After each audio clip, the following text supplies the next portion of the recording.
इस वक्त की अहम खबर 2019 पुलवामा हमले से जुड़ी हुई। एनआईए ने मजीद 2 अफराद को गिरफ्तार कर लिया है। लेतापोरा में बाप और बेटी को गिरफ्तार किया गया है।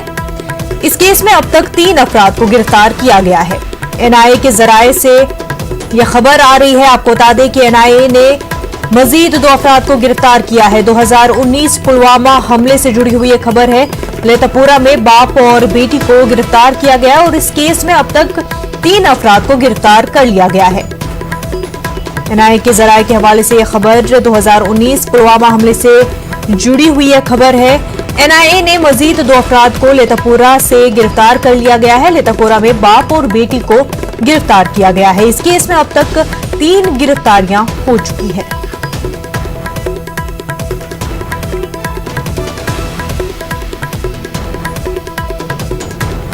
दो 2019 में पुलवामा में सीआरपीएफ पर हमला हुआ था।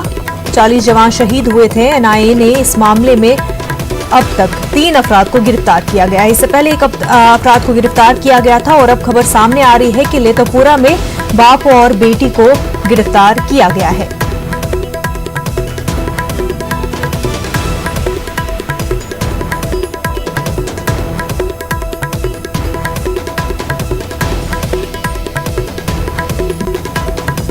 एनआईए के जराये के हवाले से बड़ी खबर 2019 में पुलवामा में सीआरपीएफ पर हमला हुआ था। इस ताल्लुक से लेतापोरा में बाप और बेटी को गिरफ्तार किया गया है। अब तक इस केस में 3 अफराद की गिरफ्तारी हो चुकी है।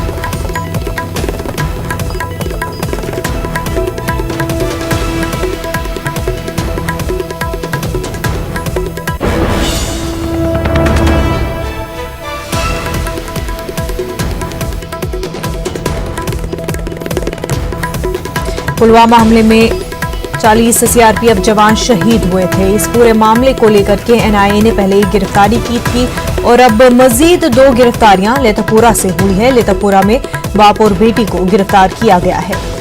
यह खबर एनआईए के जराये के हवाले से सामने आ रही है।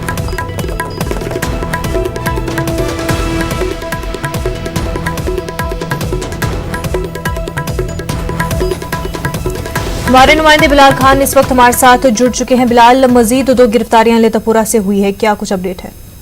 देखिए, इस वक्त जो पुलवामा का जो लेतापोरा अटैक है उसी सिलसिले में जो ये एनआईए की तहकीकात है यही आगे बढ़ रही है। इसी के तहत जो यहाँ पर जो एक गांव है वहां पर एनआईए ने रात को रेड डाली है।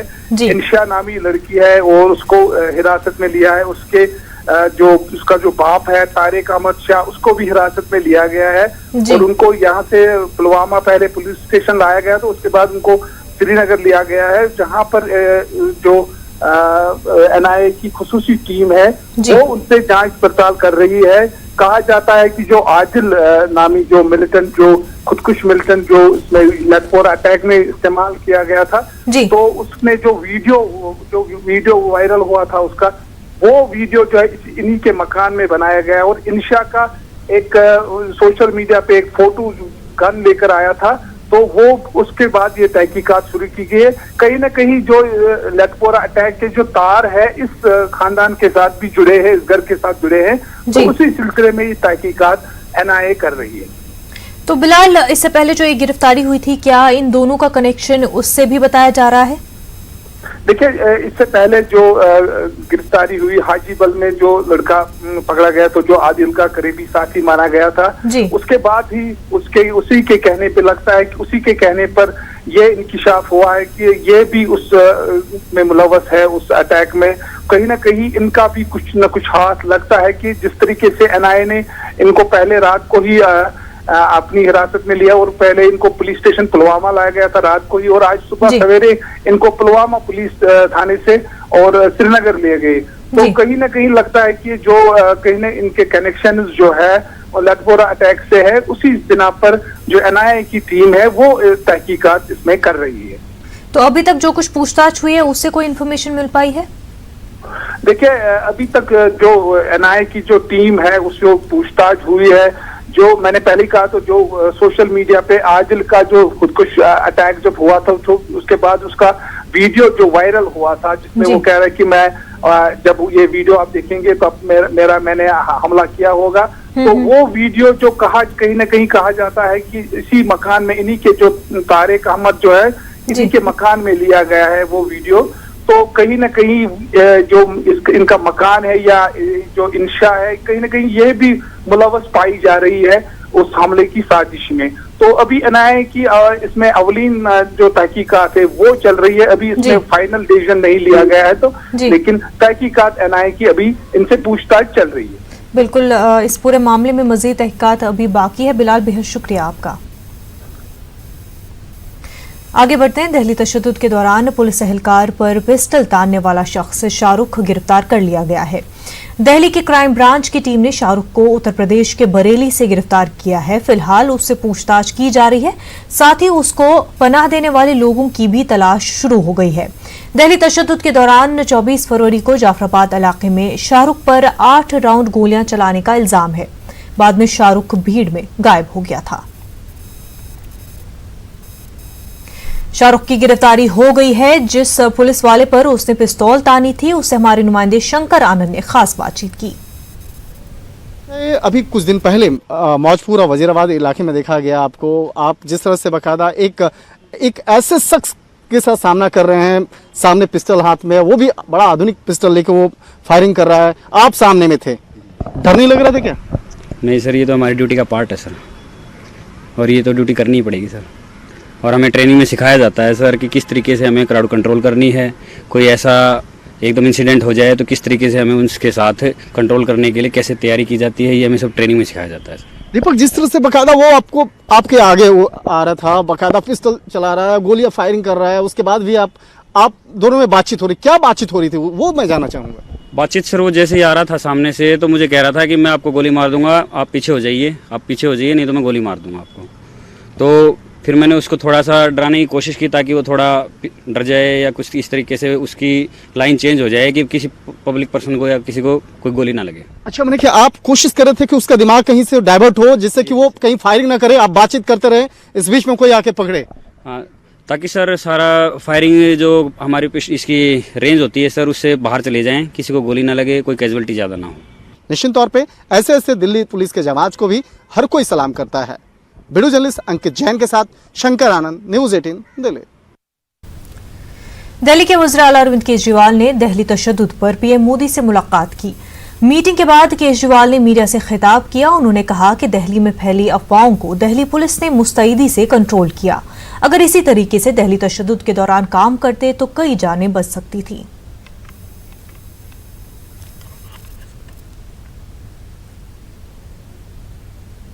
अभी पिछले कुछ दिनों में जो दिल्ली में हालात हुए उस पर भी चर्चा हुई। मैंने उनको बताया कि अभी इतवार को दिल्ली में, पूरी दिल्ली के अंदर बहुत ज़बरदस्त अफवाहें फैली थी। चारों तरफ अफरा तफरी का माहौल हो गया था, जिसमें दिल्ली पुलिस ने बहुत अच्छा रोल अदा किया। और जिस तरह से दिल्ली पुलिस के ऑफिसर्स सड़क पे उतर के लोगों को शांति बनाए रखने की अपील कर रहे थे, जिस तरह से पूरी दिल्ली के अंदर पुलिस ने अफवाहों को रोकने की कोशिश की और एक बहुत बड़े हादसे को उन्होंने रोका, तो ये बहुत ही काबिल तारीफ था। और पिछले हफ्ते के सोमवार और मंगलवार की 2 रातें जो थी, उस वक्त उन 2 रातों में सबसे ज़्यादा दंगे हुए थे और एक ही डिस्ट्रिक्ट में थे। तो अगर जैसे संडे को इतनी मुस्तैदी के साथ पुलिस ने सारी अफवाहों को रोका और दंगे होने से रोका, अगर वो मंडे और ट्यूसडे को एक ही डिस्ट्रिक्ट में था, अगर थोड़ा उसी एफिशिएंसी के साथ पुलिस उन 2 दिन भी काम करती तो शायद कई सारी जान बचाई जा सकती थी। मैंने प्रधानमंत्री जी से अपील की और उन्होंने भी कहा कि अब हमें ये कोशिश करनी है कि भविष्य के अंदर कभी भी इस तरह की वारदात नहीं होनी चाहिए दिल्ली के अंदर। दिल्ली देश की राजधानी है, जो भी कदम उठाने की ज़रूरत है भविष्य में इस किस्म के दिल्ली में दोबारा दंगे कभी नहीं होने चाहिए। ये हम सब के लिए चिंता का विषय है और जो भी इसमें स्टेप्स उठाने की ज़रूरत है हम सबको मिलकर स्टेप्स उठाने चाहिए। ये दंगे करवाने के लिए जो भी जिम्मेदार हैं, मैंने उनसे निवेदन किया, चाहे वो किसी भी पार्टी के हों, चाहे वो किसी भी धर्म के हों, चाहे वो किसी भी कितने भी ऊंचे हों, कितने भी ऊंचा व्यक्ति क्यों ना हो, उसको बख्शा नहीं जाना चाहिए।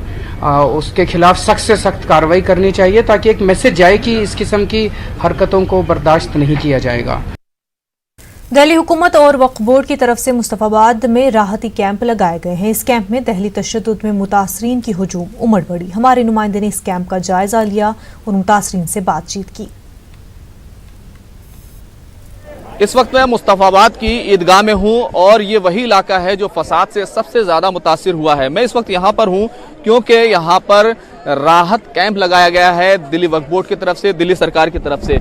ये वो गेट है जिससे तमाम जो फसाद मुतासिरीन हैं वो यहाँ पर आ रहे हैं, दंगा प्रभावित हैं, वो लगातार यहाँ पर पहुँच रहे हैं। आप देख सकते हैं कि अभी 2-3 दिन ही हुए हैं इस कैंप को लगे हुए, लेकिन यहाँ पर लगातार लोगों के आने का सिलसिला जारी है। आप देखेंगे कि ये पूरा कैंप यहाँ पर बनाया गया है। मेडिकल डेस्क भी है, हेल्प डेस्क भी है, लीगल डेस्क भी है, तो तमाम तरह की डेस्क है।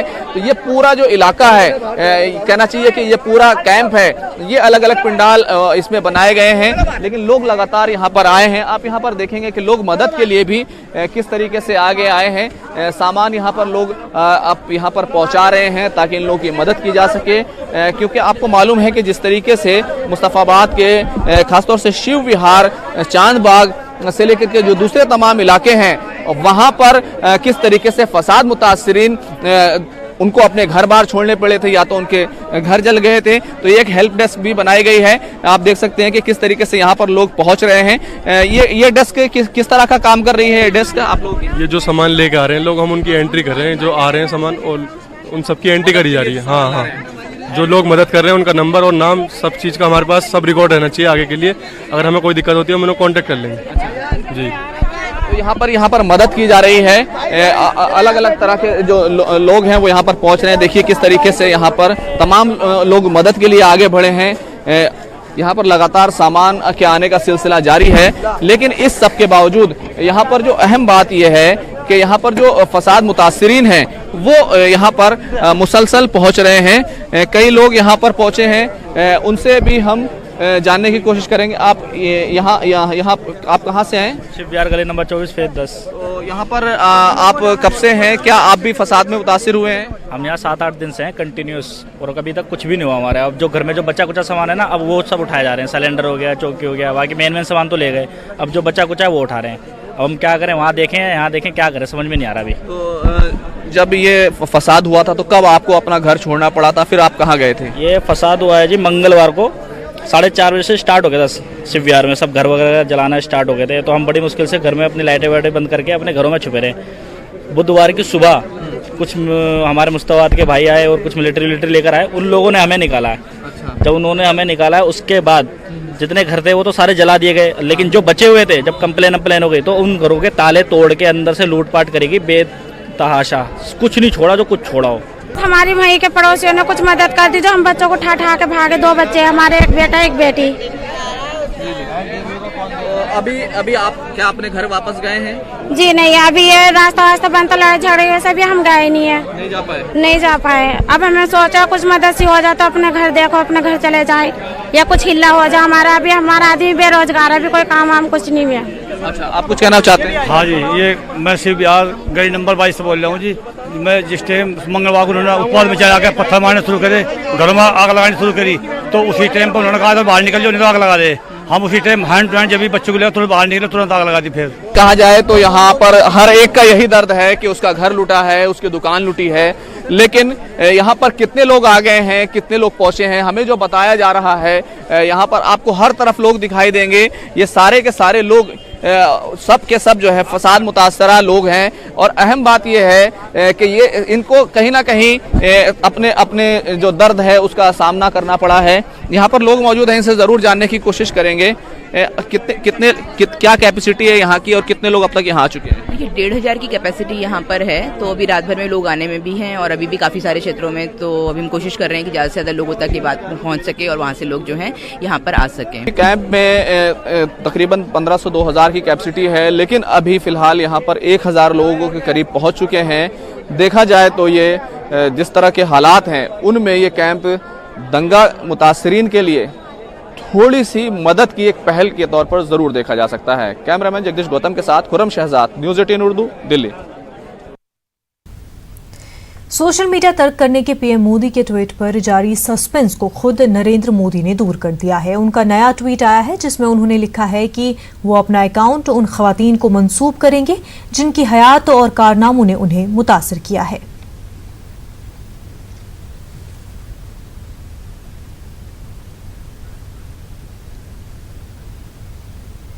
मध्य प्रदेश के वज़ीर आला कमलनाथ ने दिग्विजय सिंह के बयान की हिमायत करते हुए कहा है कि बीजेपी काले धन के सहारे कांग्रेस से एमएलएज की खरीदो फरोख्त करना चाहती है। उन्होंने कहा कि हमारे एमएलएज कह रहे हैं कि उन्हें बीजेपी की तरफ से खतीर रकम की पेशकश की जा रही है। सुनिए कमलनाथ ने क्या कुछ कहा। दिग्विजय सिंह जी ने कहा है, मैं उनकी बात से बिल्कुल सहमत हूं। इसका पूरा खुलासा आज भारतीय जनता पार्टी डरी हुई है कि आगे आने वाले समय में उनके 15 साल का घोटालों का खुलासा होने वाला है। इसीलिए ये इनका प्रयास है। इस पैसों के बल से ये पैसे आए कहां से, मैं तो पूछना चाहता हूं। विधायक ने बताया था आपको कि उनको पेशकश की गई थी 20-25। विधायक बता रहे हैं सर, शिकायतें कर रहे हैं कि हाँ बीजेपी के लोग प्रमोट कर रहे हैं। विधायक ही कह रहे हैं मुझे, और विधायक को मैं कह रहा हूँ, कह रहे हैं हमें इतना पैसा दिया जा रहा है। मैं तो विधायकों को कह रहा हूँ फोकट का पैसा मिल रहा है, ले लेना। तो स्थिर रहेगी सर सरकार, स्थिर रहेगी, दावा आपका क्या है? कोई चिंता की बात नहीं है। कांग्रेस लीडर दिग्विजय सिंह ने न्यूज़ 18 से खास बातचीत की, आइए सुनते हैं। बताया था कि कुछ विधायकों को खरीद फरोख्त, तो उसके बाद से एक सरगर्मी बढ़ गई, राजनीतिक गर्मी बढ़ गई। आज आप कह रहे हैं कि विधायकों को दिल्ली लेके आने की चार्टर्ड प्लेन से लेके गया बीजेपी और बीएसपी और समाजवादी पार्टी के। हाँ, एक माननीय श्रीमती रामबाई, हालांकि वो पूरी तरीके से कमलनाथ जी के साथ है और संपर्क में है, प्रशंसक है उनकी और पूरा साथ उनको देगी, लेकिन कोशिश कर रहे हैं लोग। कल चार्टर प्लेन में भूपेंद्र सिंह जी भूतपूर्व मंत्री जो हैं, विधायक जो हैं, वो लेके आए हैं। तो कहीं खतरा है कमलनाथ सरकार को? कोई खतरा नहीं है, इनकी तो सब अभी पोल खुलने वाली है। कमलनाथ जी वैसे सर आपके जो आपने बयान दिया उसका समर्थन करते हैं कि सही कह रहे हैं, और कह रहे हैं कि अभी भी भाजपा के कई विधायक मेरे संपर्क में हैं। ये कमलनाथ जी के संपर्क में होंगे, भाजपा से मेरा कोई संपर्क नहीं है। कौन कौन है, कैसे है? संपर्क में मेरे नहीं है लेकिन कमलनाथ जी के हैं, लेकिन विधायकों को यहाँ एसपी और बीएसपी के दिल्ली चार्टर्ड प्लेन से लाया गया है। कैमरामैन प्रकाश के साथ नई दिल्ली से अशरफ काज़मी, न्यूज़ 18। महाराष्ट्र के वज़ीर आला उद्धव ठाकरे ने मीडिया से बात करते हुए कहा कि सरकारी सतह पर फिलहाल मुसलमानों को रिजर्वेशन देने के मुतालिक कोई तजवीज़ नहीं आई है, इसलिए अपोजिशन इस मौजू पर अवाम को गुमराह करना बंद करे। आरक्षणाबद्दल कोणताही मुद्दा आमच्यासमोर प्रस्ताव आलेला नाही। तो आल्यानंतर त्याची वैधता वगैरे तपासून बघू आम्ही, आणि मग बघू, पण अजून कोणताही निर्णय आम्ही घेतलेला नाही। म्हणून कृपा करून जे कोणी आदळआपट करणारे लोक आहेत त्यांना मी सांगतो, आदळआपट करू नका, असा मुद्दा समोर आलेला नाही। कोरोना वायरस ने अब चीन के अलावा दूसरे ममालिक में भी दस्तक देनी शुरू कर दी है। हिंदुस्तान में कोरोना वायरस के 2 नए मामले सामने आए हैं। एक मुतासरा शख्स का इलाज दिल्ली के राम मनोहर लोहिया अस्पताल में जारी है। ये दिल्ली में एक बर्थडे पार्टी में शामिल हुआ था। इस पार्टी में नोएडा के एक स्कूल के बच्चे भी शामिल हुए थे। नोएडा के सीएमओ ने कहा है कि डरने की कोई बात नहीं है। 5 बच्चों का सैंपल ले लिया गया है। रिपोर्ट आने के बाद आगे क्या करना है वो देखा जाएगा। हमारे साथ में नोएडा के सीएमओ हैं अनुराग भार्गव जी। हम इनसे जानते हैं कि आखिर किस तरह से उन्हें सूचना मिली। सर, प्रथम दृष्टया किस तरह से सूचना मिली जो स्वास्थ्य विभाग इस समय जो एक्टिव हुआ? देखिए, जो भी सैंपल लिए जाते हैं उसकी सूचना जब सैंपल ले लिया गया और पॉजिटिव आता है तो वो सब लोगों से शेयर किया जाता है, जहाँ पे भी होता है। तो इसी तरह से हम लोगों को भी शेयर किया गया है और सारी चीज़ें हुई हैं। सर ये पार्टी कहाँ हुई थी और कितने बच्चे यहाँ से शामिल हुए थे? यहाँ से 5 फैमिलीज शामिल हुई थी और उसमें 5 बच्चे थे स्कूल के। कहाँ हुई थी पार्टी सर? पार्टी दिल्ली में हुई थी। सर जिस तरह से अब किस तरह के जो अलर्ट दिए गए हैं, किस तरह की स्कूल में बात हुई है आपकी प्रशासन से, माँ बाप को बुलाया गया है, बच्चों को वापस भेजा जा रहा है, तो कब तक जो है रूटीन पे आ पाएगा ये मतलब स्कूल? देखिए डर की कोई भी बात नहीं है। जो वायरस होता है बहुत ही फ्रेजाइल होता है, वो 6 से 8 घंटे में अपने आप ही मर जाता है। तो वायरस इस समय स्कूल में सवाल ही नहीं होगा। फिर भी एहतियातन यहाँ पे सैनिटाइजेशन कराया जा रहा है। सर थोड़ा साइड में जाओ। तो सैनिटाइज करा के वो किया जा रहा है। सर जो बच्चे हैं उनको फिलहाल भी माँ बाप लेके जा रहे हैं, तो परीक्षा पे कितना फर्क है कि जिस तरह बताया गया है कि कुछ दिनों के लिए? वो स्कूल का इंटरनल एग्जाम है, आज नहीं होगा कल हो जाएगा। उसमें कोई उन 5 लोगों की अभी जांच कहाँ हो रही है और अभी तक कोई पुष्टि हुई? उन 5 लोगों का सैंपल ले लिया गया है और NCDC भेज दिया गया है। अगर किसी का भी अभी 2-3 घंटे में रिपोर्ट आ जाएगी और किसी का भी कोई पॉजिटिव आता है तो अलग से कार्रवाई की जाएगी। तो सैंपल लेके फिलहाल भेज दिया गया है और 5 घंटे के अंदर जो है वो रिपोर्ट आने की संभावना है। उसके बाद ही ये पता लग पाएगा कि पॉजिटिव है या नेगेटिव है। उसके बाद आगे की कार्रवाई की जाएगी। फिलहाल स्कूल प्रशासन ने जो बच्चे हैं उनके माँ बाप को इंटरनल मेल भेजा है कि वो अपने बच्चों को यहाँ से कलेक्ट करके ले जाएं और आगे की सूचना उनको मेल के द्वारा दे दी जाएगी। कैमरा पर्सन कुलदीप के साथ कुणाल जायसवाल, न्यूज 18 नोएडा। हैदराबाद में कोरोना वायरस का पहला मुसद्दिका केस दर्ज हुआ है। तेलंगाना के वजीर सेहत ई राजेंद्र ने हंगामी इजलास मुनक्किद किया। उन्होंने बताया कि दुबई से आने वाले शख्स में कोरोना वायरस मुस्बत पाया गया। फिलवक्त उस शख्स को डॉक्टर्स की खुसूसी निगरानी में रखा गया है। कोरोना वायरस से मुतासरा शख्स ने जिन लोगों से मुलाकात की उन लोगों की भी तिब्बी जांच कर रहे हैं।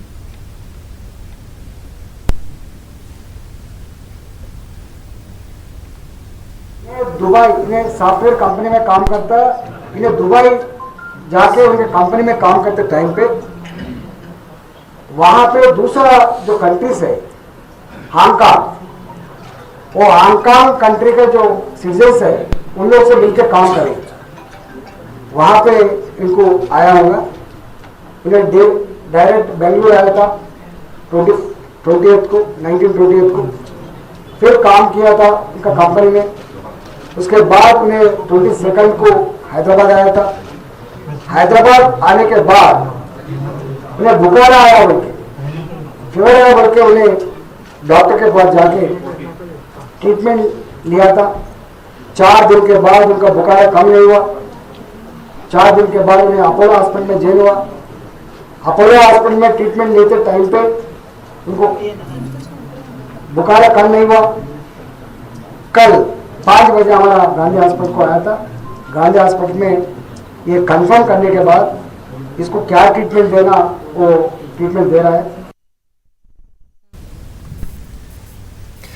होली का त्यौहार करीब है। इस दौरान आपसी भाईचारा बरकरार रहे, पुलिस इस सिलसिले में पर्चे तकसीम कर रही है। किताबचे पर होली में हमाहंगी कायम रखने की अपील की गई है। इस पर्चे में रसूल पाक सल्लल्लाहु अलैहि वसल्लम और यहूदी औरत की कहानी का जिक्र किया गया है। यकजहती के पैगाम के लिए 4.5 लाख किताबचों की तकसीम हो गई है।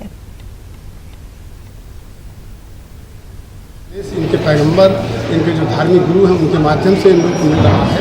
तो ये बातें पहुंचाने की हमने कोशिश की है उस पत्र के माध्यम से कि इस्लाम में जो पैगंबर साहब का संदेश है वो इस स्तर पे धैर्य रखने का है।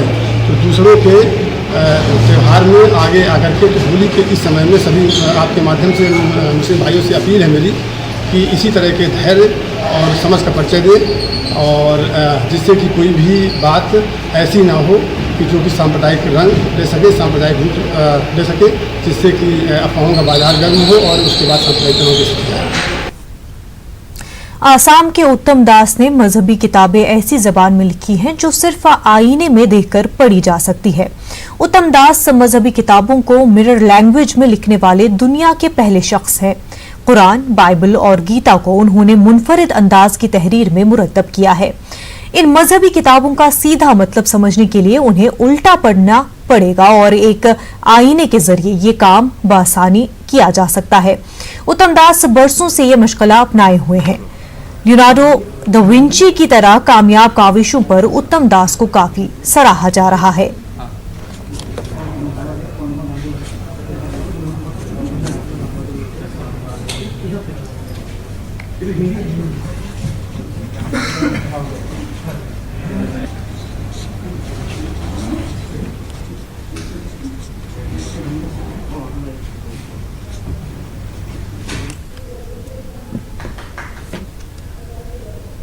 बुलेटिन में फिलहाल इतना ही, हमें दीजिए इजाजत। आदाब।